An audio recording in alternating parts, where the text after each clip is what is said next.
Bismillahirrahmanirrahim. Assalamualaikum warahmatullahi wabarakatuh. Rekan-rekan semuanya, terima kasih. Sengaja saya buatkan video ini karena mengingat berbagai kendala yang kelas kita gitu. Satu ketika ya kelas kita bisa dihadiri hanya setengah saja gitu. Meskipun kalau kita lihat dalam kuota itu sebenarnya hanya berisikan 5 orang itu. Namun terkadang karena satu dan dua hal, kemudian ada yang tidak hadir gitu. Atas kemudian itu berlanjut gitu, berlanjut dari satu pertemuan ke pertemuan yang lainnya gitu, sehingga berimbas pada mungkin materi saya tidak bisa dimaksimalkan kecuali kemudian kita berikan waktu yang eh, di luar daripada pertemuan itu. Nah, salah satunya misalkan saya kemarin mengirimkan materi saja. Namun saya rasa mengirim materi juga masih kurang gitu. Hal tersebut kemudian saya coba untuk mensiasati dengan berusaha bagaimana kalau kemudian pertemuan ini ya saya sendiri juga langsung saya record gitu. Bagaimana kalau kemudian pertemuan ini menggunakan YouTube saja gitu, sehingga teman-teman yang tidak bisa hadir pada setiap minggunya bisa kemudian tinggal melihat YouTube saja gitu. Itu alasan saya membuat ini gitu. Karena memang ya saya memaklumi juga, saya memahami, tapi memang alangkah tetap baiknya rekan-rekan selalu di tiap minggunya hadir. Tapi berhubung kondisi apa ya, ya mungkin ya banyak kegiatan lain gitu dan lain sebagainya. Jadi yang masuk itu setengah, jadi nggak pernah full. Kelas saya sampai sekarang saya kira belum pernah full ya yang pengantar ilmu hukum ini. Gitu. Jadi saya berusaha untuk buat YouTube aja ini video nanti bisa diupload di YouTube saya nanti bisa dilihat di waktu yang ya terserah teman-teman semuanya lah kayak gitu. Nanti tinggal presensinya seperti apa kita sepakati seperti itu. Baik, materi kita pada kesempatan kali ini atau dalam minggu ini adalah terkait dengan subjek hukum dan hal-hal yang berkaitan. Baik rekan-rekan semuanya, tidak usah terlalu lama juga nanti saya merekod ataupun kemudian menyampaikan materi karena sisanya nanti mungkin kita bisa diskusikan baik langsung di grup ataupun WhatsApp pribadi seperti itu. Rekan-rekan semuanya, ketika kita membicarakan terkait dengan subjek hukum, sebenarnya teman-teman juga karena hanya materi pengulangan, mungkin masih ada sisa pengetahuan terkait dengan apa yang dimaksud dengan subjek hukum. Ya, kalau kemudian kita eh, melihat gitu perputaran hukum, perkembangan hukum itu sebenarnya akan selalu beredar pada satu hal yang penting yaitu adalah subjek hukum gitu. Lantas kemudian pertanyaannya siapa kemudian subjek hukum gitu. Sehingga perputaran hukum atau perkembangan hukum itu akan selalu ya, berkaitan dengan masyarakat itu sendiri seperti itu. Subjek hukum kalau kemudian kita melihat secara awal gitu bahwa yang dimaksud subjek hukum itu adalah orang itu sendiri gitu atau kalau dalam bahasa hukum disebut naturally person gitu ya makhluk natural gitu atau adalah makhluk yang kemudian secara biologis kemudian dilahirkan ke muka bumi ini seperti itu dari proses kelahiran yang mana itu berangkat dari uh, perkawinan antara laki-laki dan perempuan gitu. Nah, dalam bidang hukum, orang memegang peranan penting. Hal-hal yang terkait dengan hukum selalu berkaitan dengan orang. Jadi, law enforcement, ya, penegakan hukum, ya, pembentukan hukum, law in making gitu ya. Hukum dalam pembuatannya gitu. Selalu akan berkaitan dengan orang gitu. Entah itu kemudian hukum yang bersifat publik maupun yang bersifat privat, ya. Baik yang bersifat publik maupun bersifat privat itu sebenarnya ditujukan dan diarahkan ya untuk mengatur kepentingan masyarakat gitu. Bahkan ada sebuah adagium bahwa ketertiban masyarakat itu dibangun atas dasar adanya hukum gitu. Lantas kemudian juga ada pertanyaan apakah kemudian tanpa hukum manusia bisa tertib atau tidak gitu. Ya, dalam skup yang kecil saya mengandaikan itu semua mungkin, tapi kemudian semakin kompleks masyarakat, semakin banyak interaksi masyarakat, ya semakin banyak kepentingan, semakin banyak kebutuhan masyarakat, maka kehadiran hukum itu akan semakin dibutuhkan dalam rangka untuk menjaga ketertiban. Nah, dalam posisi tersebut, ya dalam bidang hukum itu, yang baik hukum publik dan hukum privat, itu interaksinya itu adalah interaksi antar subjek hukum itu sendiri, yaitu adalah orang itu. Yang mana nanti kemudian kita lihat, kita tinggal menghukuminya, manakah peristiwa yang di,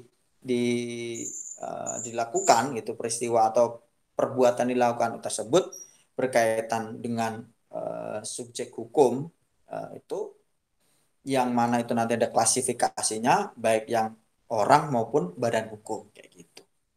Nah, hal-hal seperti hak, kewajiban, penguasaan, pemilikan, hubungan hukum dan seterusnya semua berpusat pada manusia. Nah, sebagai sebuah pengantar ini saya ingin menekankan bahwa uh, subjek hukum kemudian juga orang ya itu sangat sangat erat kali ya, sangat erat sekali gitu.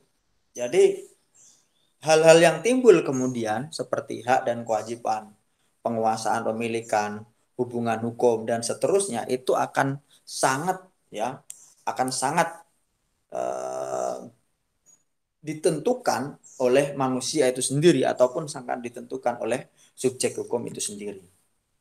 Nah, maka kemudian para pakar kemudian hampir semua pakar bahkan bersepakat bahwa apa yang disebut dengan subjek hukum itu adalah pendukung, pemilik, hak dan kewajiban.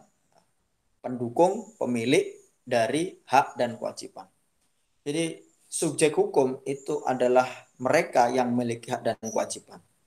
Karena yang di luar daripada subjek hukum berarti dia tidak memiliki hak dan tidak memiliki kewajiban gitu. Benda misalkan, apakah memiliki hak dan kewajiban? Tidak ada. Karena tidak bisa ya, karena tidak bisa apa dimintai pertanggungjawaban gitu.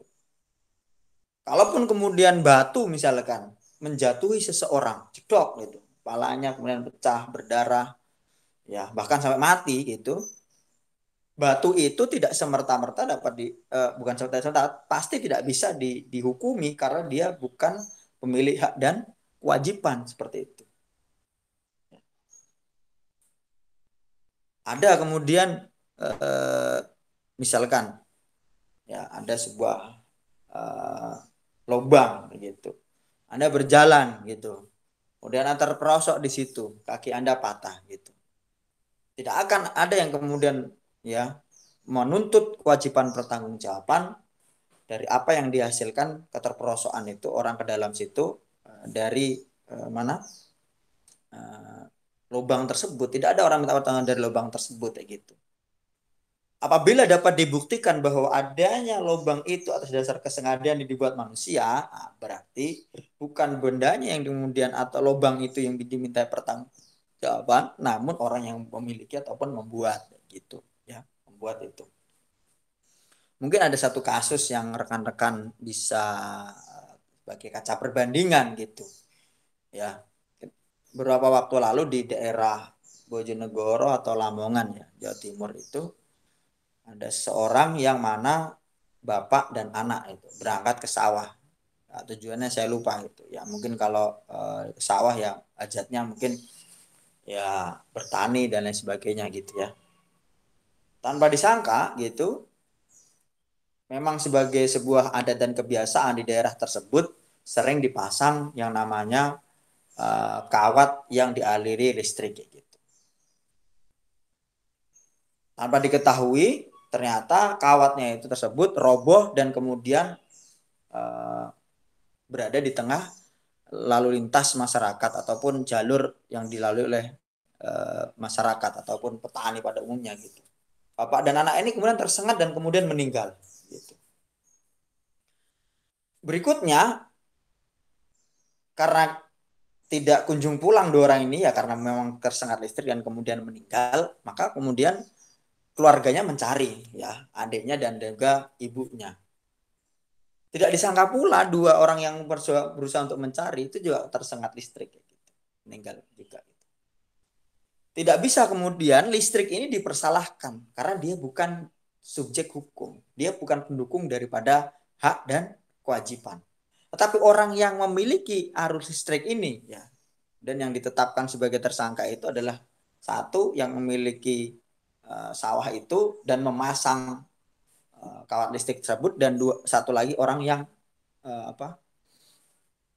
memberikan izin kepada pemilik lahan dan juga kawat listrik untuk dialiri listrik itu. Jadi dia yang punya sawah itu minta listrik ke orang yang rumah dekat situ untuk mengalirkan listrik, itu ditetapkan gitu. Akibat daripada kelalaiannya seperti itu.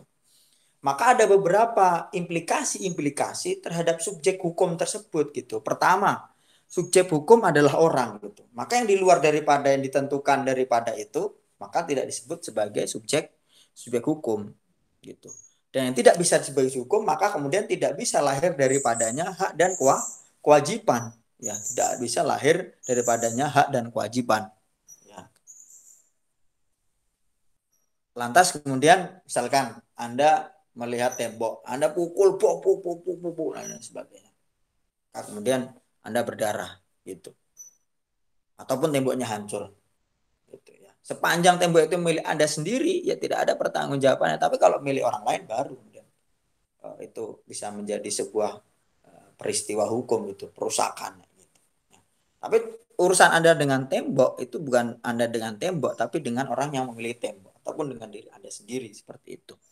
Ya, kemudian dari interaksi oranglah muncullah dan kewajiban. Nah, di antara subjek hukum tersebut, ketika mereka melaksanakan sebuah perbuatan, melakukan sebuah perikatan, melakukan sebuah perjanjian, maka dari situ timbullah hak dan kewajiban. Misalkan si A adalah seorang pedagang, si B adalah seorang penjual.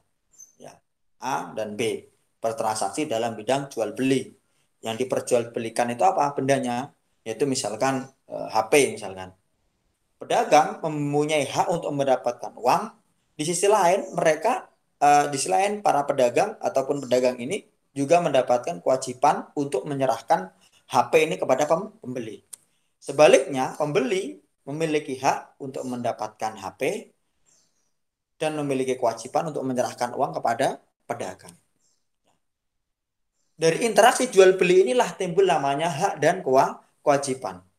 Dan interaksi keduanya ini dapat kemudian dimintakan yang namanya pertanggungjawaban. Ya, apabila salah satu ya ataupun dua-duanya melakukan berprestasi gitu. Ya. Tapi saya kira kalau dua-duanya tidak melakukan kewajibannya, ya apa yang kemudian hak yang bisa didapatkan seperti itu. Satunya nggak bayar, satunya juga menyerahkan barang.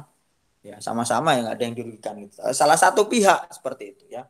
Salah satu pihak itu kemudian melakukan prestasi itu. Ketika mereka melakukan prestasi itu dapat dimintakan pertanggungjawaban gitu. Tapi dari interaksi tersebut muncullah namanya hak dan kewajiban. Maka subjek hukum disebut sebagai pendukung hak atau pemilik dari hak dan kewajiban di situ. Maka hal-hal tertentu di luar orang dianggap sebagai hal pendukung atau subjek daripada hukum, ya. Maka di luar itu, di luar daripada subjek hukum itu disebut sebagai pendukung saja gitu. HP-nya pendukung kayak gitu. Alat interaksinya misalkan mereka bertransaksi kemudian menggunakan kontrak baku misalkan. Ya sederhana gitu ya, pakai kwitansi saja pencatatannya. Itu semuanya masuk dalam kategori uh, objek atau benda atau pendukung daripada subjek hukum gitu.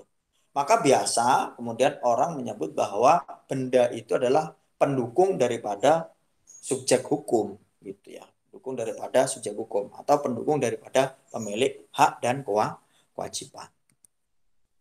Nah, rekan-rekan semuanya ya, kalau kemudian kita melihat ya, seiring dengan perkembangan masyarakat ya, perkembangan interaksi masyarakat itu memunculkan perkumpulan masyarakat yang memiliki tujuan dan kepentingan tertentu. Ya, seperti ini. Awalnya masyarakat misalkan cuma satu dan dua gitu. Tidak ada mereka kemudian koloni-koloninya seperti itu. Tapi kan kemudian masyarakat tambah banyak, tambah banyak, tambah banyak, tambah banyak. Setiap daripada kelompok-kelompok ini memiliki idealisme, memiliki pemikiran, memiliki tujuan, yang mana hal tersebut hanya bisa kemudian diwujudkan ketika mereka memiliki sebuah wadah gitu, sebuah institusi yang mewadahi, sebuah kelompok yang mewadahi. Nah, inilah yang kemudian memunculkan istilah baru dalam subjek hukum selain daripada orang. Apa itu? Yaitu adalah Rechtsperson ataupun badan hukum. Jadi badan hukum itu sebenarnya ya bukan sesuatu yang nyata, tetapi dia juga disebut sebagai hukum yang juga memiliki hak dan juga memiliki kewajiban. Memiliki hak dan kewajiban. Maka bisa kemudian badan hukum itu melakukan peristiwa-peristiwa hukum, ya melakukan perjanjian-perjanjian atau perbuatan-perbuatan yang mana bisa dimintakan hak dan kewajiban. Gitu. Misalkan seperti ini. Yayasan, misalkan yayasan. Yayasan ingin memiliki aset gitu. Maka yayasan ini ya diawali memiliki harta dari apa namanya? Dari anggota-anggotanya. Nah, uang ini kemudian dibelikan sebidang tanah, ya.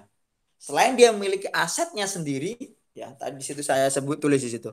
Badan hukum dimungkinkan memiliki kekayaan atau aset dan melakukan tindakan-tindakan dalam hukum, gitu ya. Dia memiliki aset apa? Tanah misalkan.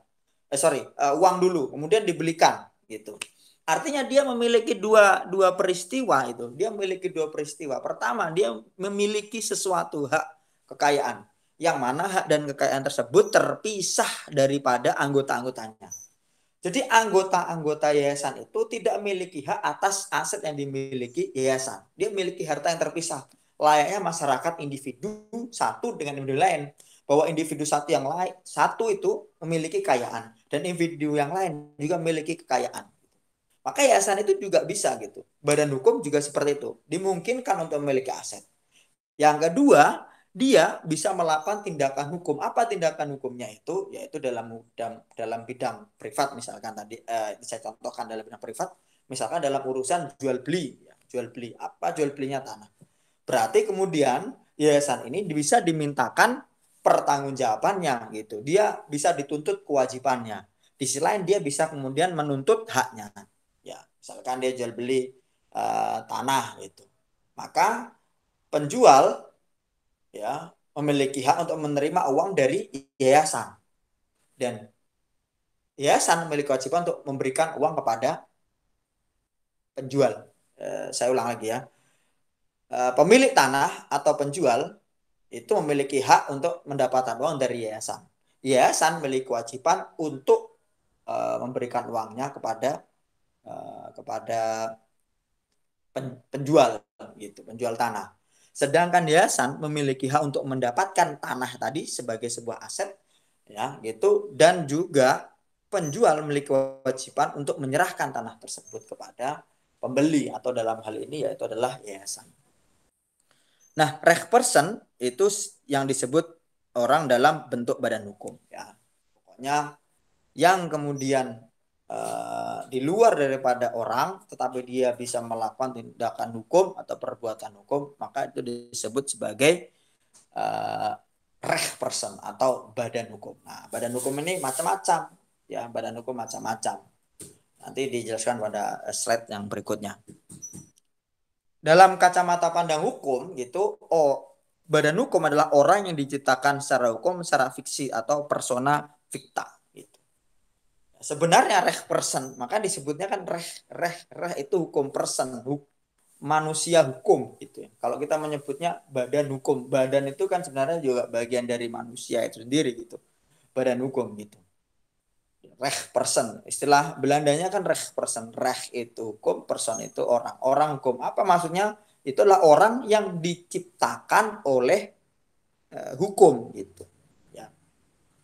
Berbeda dengan orang yang mana manusia itu pada umumnya secara biologis kemudian dia dilahirkan dan kemudian dia lahir ke muka bumi ini maka kemudian dia memiliki hak atas dasar kelahirannya tersebut. Jadi kita bisa melihat tuh ada tiga tipologi ya, tipologi dalam badan hukum. Pertama, reh person itu bisa juga disebut sebagai subjek hukum karena dia sebagai tipologi yang kedua yaitu adalah memiliki kekayaan dan juga bisa melakukan tindakan hukum. Dan yang kedua ya, badan hukum itu adalah sebenarnya adalah orang yang diciptakan hukum secara fiksi ya, atau tidak semata. Maka kemudian kalau dia ingin melakukan suatu tindakan atau melakukan suatu perbuatan hukum, maka kemudian dia diwakili oleh perwakilan-perwakilannya. Wakilnya bisa ketua yayasannya ataupun orang yang kemudian ditunjuk oleh organisasinya untuk kemudian melakukan suatu perbuatan hukum. Oke.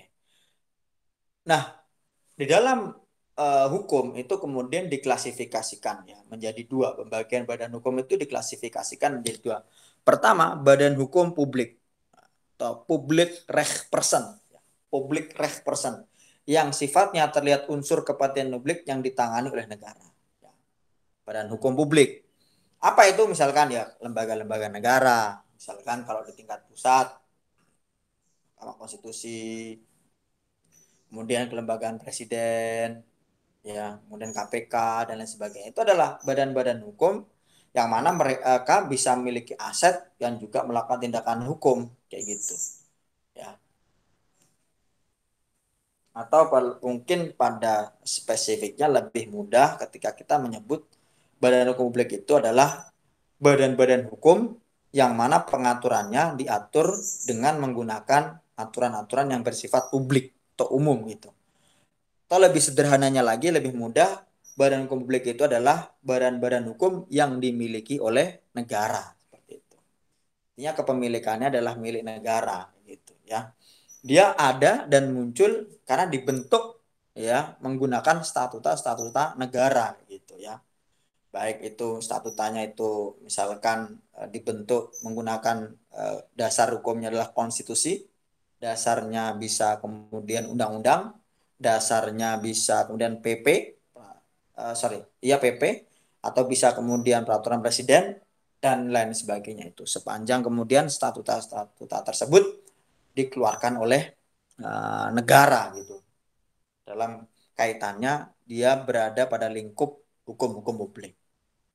Yang kedua adalah badan hukum privat, ya, privat reh person, yang sifat unsur-unsurnya itu adalah untuk kepentingan individu dalam bidang hukum swasta, gitu. Dalam bidang hukum swasta. Maka kemudian misalkan saya pribadi, misalkan pengen punya yayasan, punya sekolah, saya mendirikan yayasan. Saya pengen kemudian memiliki unit usaha, ada UD, ada kemudian ada CV, kemudian ada perseroan terbatas, ada koperasi dan lain sebagainya itu. Atau kemudian saya pengen kemudian memiliki ormas dan lain sebagainya, partai politik dan lain sebagainya. Itu kan badan hukum yang kemudian diakui oleh negara ya untuk melakukan tindakan-tindakan hukum dalam hukum keperdataan atau dalam bidang hukum privat. Nah, tetapi terkadang juga negara itu, badan hukum publik tidak hanya kemudian melakukan tindakan-tindakan hukum yang sifatnya publik semata, tapi terkadang juga melakukan tindakan-tindakan hukum yang itu sifatnya keperdataan. Misalkan negara ataupun lembaga tertentu ingin memiliki aset. Apa yang dimiliki? Misalkan pengen dia punya tanah dan gedung. Karena kan nggak mungkin toh nggak punya kantor. Nah, kemudian dia membeli gitu ya, membeli tanah. Nah, pembelian ini kemudian tunduk pada hukum privat. Kenapa? Karena yang dilakukan tindakannya dalam urusan privat gitu. Apa? Itu adalah jual beli gitu. Tapi kalau kemudian dalam urusan publik, misalkan beda lagi urusannya. Tapi badan hukum publik itu tidak kemudian hanya saklek dalam bidang hukum publik saja, tapi terkadang dalam urusan-urusan keperdataan dia juga tunduk pada hukum-hukum perdata seperti itu. Oke. Maka kemudian kita bisa merinci dari sini sebenarnya subjek hukum itu dibagi menjadi dua. Yang pertama orang atau naturlik person gitu, yang mana dilahirkan secara biologis ataupun secara natural. Ya, maka kemudian ada seseorang dalam janin, ya, dalam janin. Kemudian dalam janin tersebut kemudian dia dilahirkan dalam sebuah apa ya?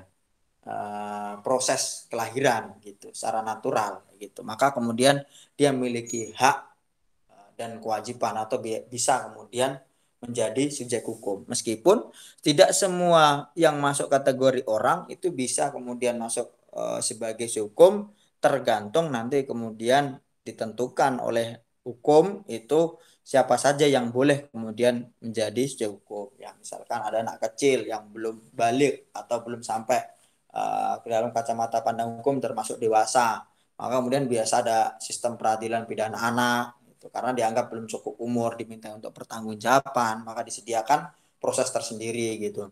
Anak yang belum 19 tahun gitu ya, belum boleh nikah sendiri kayak gitu, harus kemudian melalui izin dari pengadilan gitu. Atau misalkan belum 17 tahun belum boleh memiliki SIM maupun KTP. Nah, itu kan subjek hukum dan sebagainya itu belum bisa untuk memiliki hak dan kewajiban. Ya, tadi misalkan hak untuk memilih, gitu, hak untuk menikah, dan lain sebagainya. Tapi pada prinsipnya, subjek hukum yang pertama orang itu adalah diciptakan secara biologis ataupun natural. Sedangkan subjek hukum yang kedua, yaitu adalah badan hukum yang secara fiksi dibuat oleh hukum. Tadi di awal saya sebutkan bahwa uh, badan hukum itu adalah fiksi, ya, dia tidak nyata gitu, tapi atas dasar hukum dan atas dasar adanya dasar hukum, ya, atas adanya dasar hukum, maka kemudian badan hukum ini bisa dipersonifikasikan sebagaimana orang yang mana bisa melakukan perbuatan-perbuatan hukum, ya, meskipun tentu berbeda, ya, orang dan badan hukum ada hal-hal yang tidak bisa dilakukan oleh orang itu, ada hal yang tidak ada hal-hal yang tidak bisa dilakukan badan hukum seperti apa yang dilakukan oleh orang gitu, karena itu hanya sebagai sebuah fiksi dan semua tindakannya diwakili oleh perwakilannya semata gitu. Misalkan orang bisa menikah, timbul daripadanya hak dan kewajiban antar pasangan suami dan istri gitu. Badan hukum tidak bisa menikah. Kenapa? Ya mau nikah gimana caranya? Oh nggak ada gitu. Yayasan nikah dengan yayasan gitu. Nah, tapi ada merger, ya, merger, tapi itu bukan sebuah perkawinan gitu ya, tapi itu adalah penggabungan gitu ya, penggabungan satu badan hukum dengan badan hukum yang lain gitu ya. Oke. Nah, kita berlanjut dulu ya. Ya, contoh daripada hak dan hak apa sih bisa dimiliki subjek hukum gitu.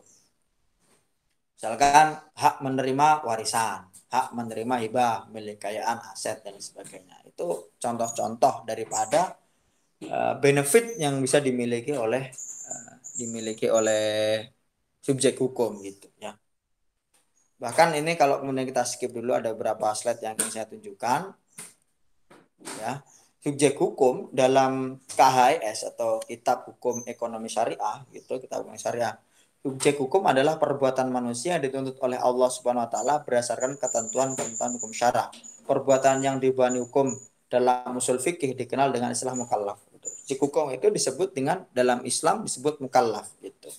Maka orang yang mukallaf itu sudah ditentukan ya siapa saja gitu di luar tiga gitu ya, anak kecil sampai kemudian dewasa, ya kalau masih kecil belum bisa, orang tidur, orang gila itu tidak bisa kemudian dijatuhi hukum kalau dalam hadis Rasul disebutkan seperti itu. Maka kemudian mereka tidak bisa kemudian melakukan peristiwa-peristiwa hukum gitu. Kalaupun ada peristiwa dilakukan mereka itu tidak dikatakan sebagai peristiwa hukum dan tidak bisa dimintai pertanggungjawaban gitu. Ada orang gila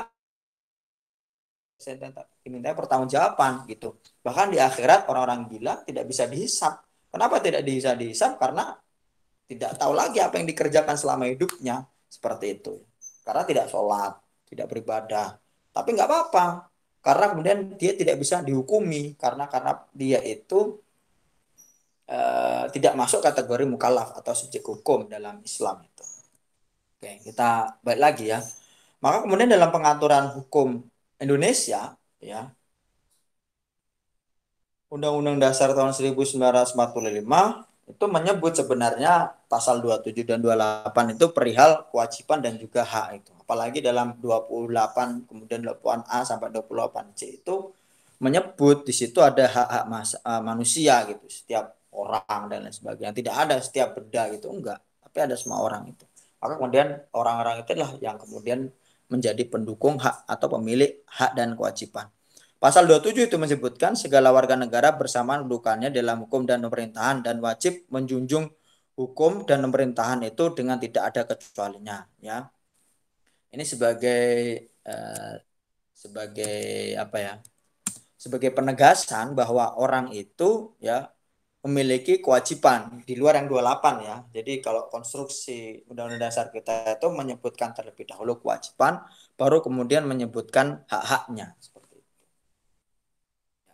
Kemudian yang ayat kedua, ini pasal 27 ya, tiap-tiap warga negara berhak atas pekerjaan dan penghidupan yang layak bagi kemanusiaan. Yang ketiga, setiap warga negara berhak dan wajib ya, berhak dan wajib ya ikut serta dalam upaya pembelaan negara ya. Itu sebenarnya suatu hal yang kontradiktif, penekaan hak dan wajib. Berhak itu. Kalau omong berhak itu ya aslinya terserah gitu, dia mau memakai haknya atau tidak. Tapi dikunci dengan wajib ya. Jadi masyarakat itu dimintai pertanggungjawaban, apa pertanggungjawabannya dalam persoalan upaya pembelaan negara gitu. Lantas kemudian lanjutan dasar hukumnya, ini dasar hukum ya, ini yang saya sebutkan ini dasar hukum. Dalam KUH berat disebutkan orang merupakan subjek hukum di samping badan hukum. Ya, ini merupakan hukum yang berlaku secara universal dalam sistem hukum manapun. Ya, ini selam universal manapun gitu. Dimanapun hukum manapun tanpa terkecuali ya. Entah di belahan bumi manapun gitu, yang namanya subjek hukum itu pasti orang ataupun badan hukum gitu. Oh, kalau tidak percaya coba cari aja gitu. Adakah benda gitu, adakah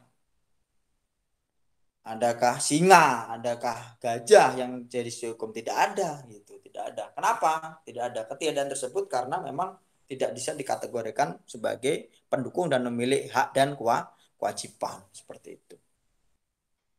Nah, berlakunya seorang sebagai pembawa hak dimulai pada saat ia dilahirkan dan berakhir pada saat ia meninggal dunia. Terhadap hal ini terdapat suatu pengecualian di mana anak yang berada dalam kandungan seorang perempuan dianggap sebagai telah dilahirkan apabila kepentingan si anak menghendakinya. Gitu ya, menghendakinya. Ya, pada prinsipnya ketika lahir sampai meninggal orang itu memiliki hak. Tapi kemudian ditentukan lain apabila dalam perjalanan yang masih hamil dan kemudian bisa dibutuhkan kepentingannya, maka kemudian menghendaki anak tersebut menjadi sehukum, maka kemudian bisa kemudian memiliki hak gitu ya. Misalkan dia ditulis nanti kalau anak lahir dalam wasiat itu menerima wasiat anak ini lahir nanti kemudian memiliki ini. Berarti semenjak itu anak yang dalam kandungan ini bisa kemudian memiliki yang namanya wasiat tersebut. Bahkan ada juga yang buku saya baca itu bahwa orang itu sebenarnya juga tidak terhenti ketika meninggal itu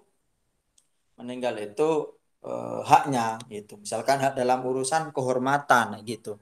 Meskipun kemudian dia sudah mati gitu, kita tidak bisa semerta-merta untuk kemudian mengucapkan kata-kata buruk kepadanya. Apalagi kalau orang tersebut memiliki popularitas itu yang mana memiliki masyarakat yang banyak gitu. Kalau tidak percaya misalkan coba Anda maki-maki itu almarhum Soekarno kayak gitu sebagai sebuah presiden yang memiliki jasa yang besar. Ya meskipun sudah meninggal, ternyata nama baiknya pun tetap kemudian kita hargai karena dia sebagai tokoh dan juga orang berpengaruh dan memiliki jasa yang besar bagi Indonesia seperti itu. Ya, seperti itu. Ya meskipun impact satu orang dan lain itu berbeda ya karena keadaan sosial, keadaan itu. Tapi pada prinsipnya orang bahkan sudah meninggal itu memiliki hak untuk kemudian tetap dimuliakan seperti itu dan dihormati meskipun sudah meninggal gitu. Bahkan kalau dalam Islam itu sendiri misalkan uh, tak boleh kemudian diomong-omongkan terus gitu. Meskipun dia sudah meninggal gitu. La tasubul ambata. Janganlah kamu lihat orang menghina orang-orang yang sudah meninggal seperti itu. meskipun udah meninggal pun tetap kita harus mati. Saya kira juga itu sangat berkorelasi seperti itu. Ya. Berikutnya hak dan kewajiban. Ya, hak dan kewajiban antar hak yang dan kewajiban terdapat hubungan yang amat sangat erat. Ya, yang mana dalam hubungan keperdataan. Jadi hak dan kewajiban itu lahir atas dasar proses dan juga perbuatan yang mana antara kedua belah pihak. Kedua belah itu apa? Si A dan juga misalkan si B seperti itu. Ya,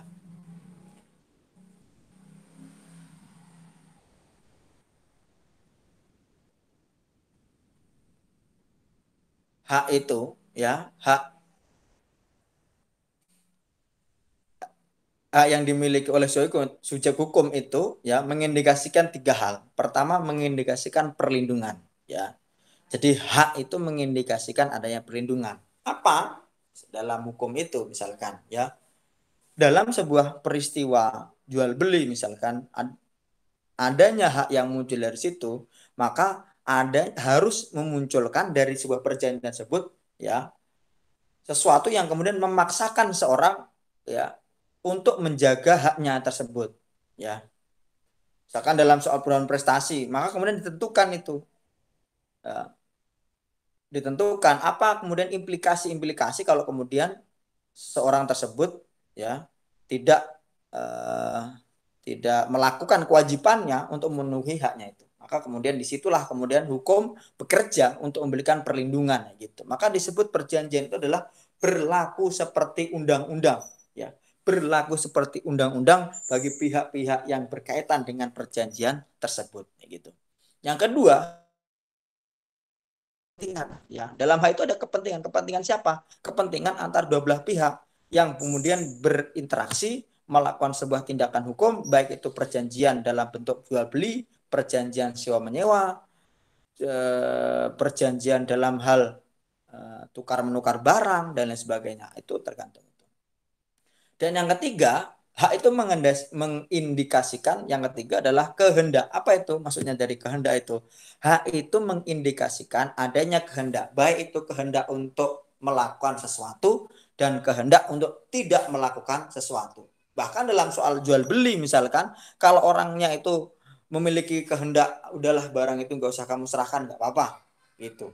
Meskipun dia sudah melakukan kewajibannya. Kalau orang sudah melakukan kewajiban, maka boleh mendapatkan haknya gitu. Kewajiban membayar, maka dapat barangnya. Tapi dalam momen tertentu, dia berkehendak untuk menerima maupun menolak. Jadi hak itu memiliki tiga indikasi. Pertama perlindungan, ya perlindungan, ya seorang yang telah berjanji ataupun seorang yang telah membeli, telah menyewa, maka harus menunaikan kewajibannya.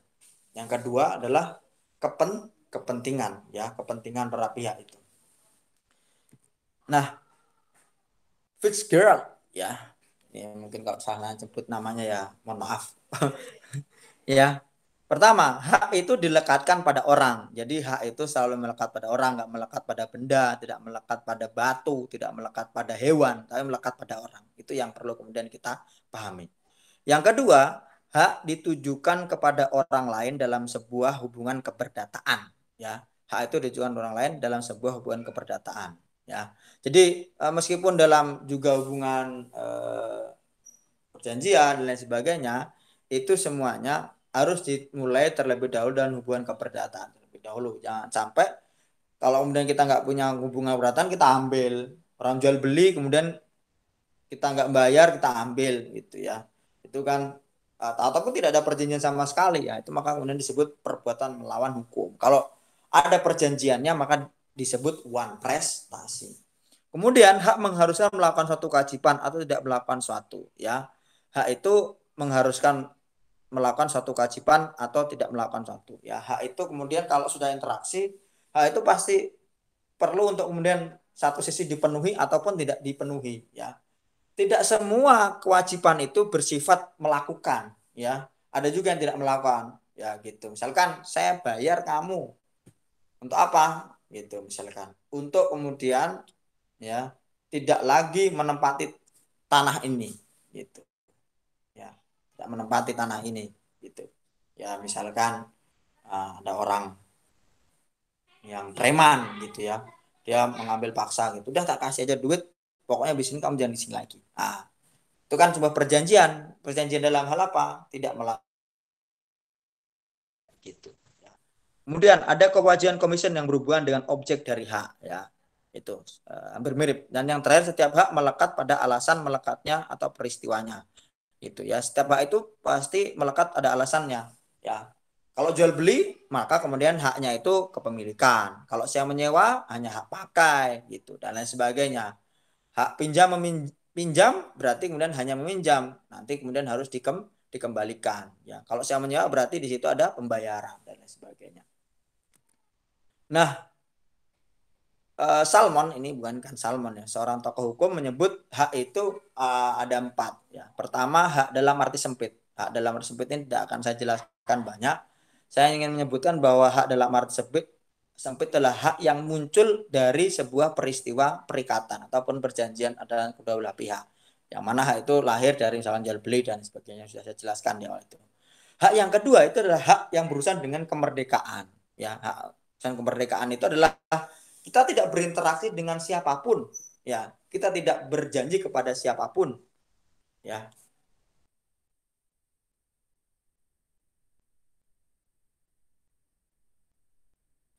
ya hukum hak itu ada urusan yang sifatnya itu kemerdekaan. Apa maksudnya? Yaitu kita tidak melakukan suatu, tapi kita memiliki karena sifat alamiah kita sebagai orang itu. Tapi hak kemerdekaan itu bisa kemudian terbatasi dengan munculnya haknya orang lain gitu. Misalkan hak kita untuk mendengarkan musik secara keras-keras terbatasi dengan hak orang lain untuk mendapatkan ketenangan gitu. Sepanjang kemudian hak itu dapat dikompromikan dan kemudian hak itu dapat disesuaikan, maka kemudian tidak menjadi persoalan. Tapi menjadi persoalan kalau kemudian hak itu saling berbenturan. Nah, itu kalau berbenturan ya itulah muncul yang namanya hukum, tujuan daripada hukum. Lantas kemudian ada hak yang mana hak itu adalah merujuk kepada kekuasaan. Apa itu? Kepada ya lembaga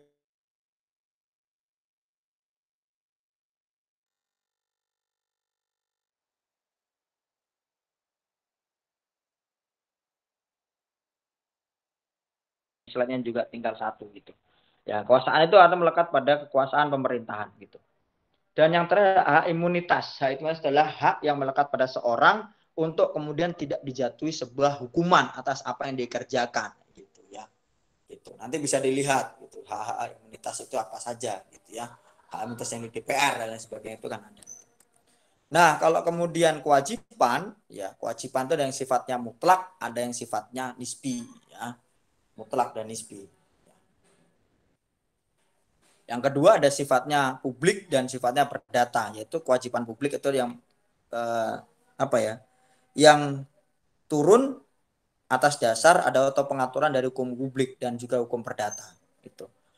Kewajiban positif itu adalah kewajiban yang kemudian muncul atas dasar ke sesuatu yang harus dikerjakan. Kalau negatif kebalikannya, sesuatu kewajiban yang tidak harus dikerjakan gitu. Jadi kita tidak bisa melakukan apapun lah, diam saja itu merupakan juga sebuah kewajiban kayak gitu.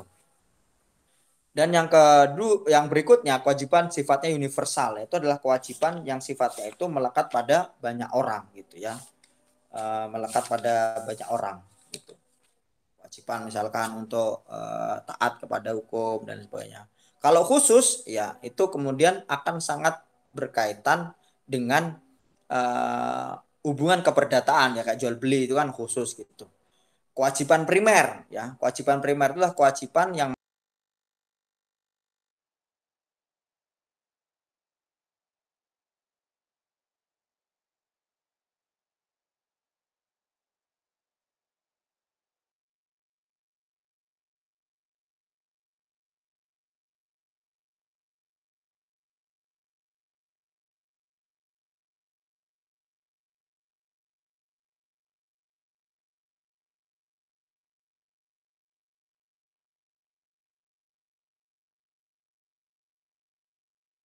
kita lanjutkan sedikit lagi. Ya, ternyata tahu-tahu mati aja gitu.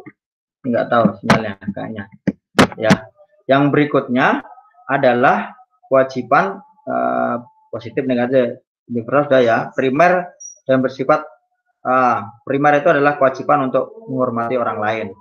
Dan yang bersifat memberi sanksi adalah kewajiban yang mana muncul daripada soal persengketaan, gitu, yang memberi sanksi ataupun dalam hukum publik bisa juga. Dan yang tadi pertama mutlak atau nisbi, yaitu adalah kewajiban mutlak adalah yang tidak mempunyai pasangan hak, seperti kewajiban terjun pada diri sendiri yang diminta oleh masyarakat pada umumnya. Ya. Jadi tidak perlu kemudian ada interaksi, tapi kemudian masyarakat menyuruhnya sebagai sebuah konsekuensi hidup dengan masyarakat. Sedangkan nisbi adalah kewajiban yang melibatkan hak di pihak lain. Oke rekan-rekan semuanya, karena ini sudah maghrib juga, kita akhiri. Nanti saya upload di YouTube gitu. Terima kasih, bisa ditonton. Nanti silakan teman-teman komen NIM dan namanya. Kalau ada pertanyaan silakan di komen ataupun kemudian di WhatsApp. Terima kasih. Assalamualaikum warahmatullahi wabarakatuh.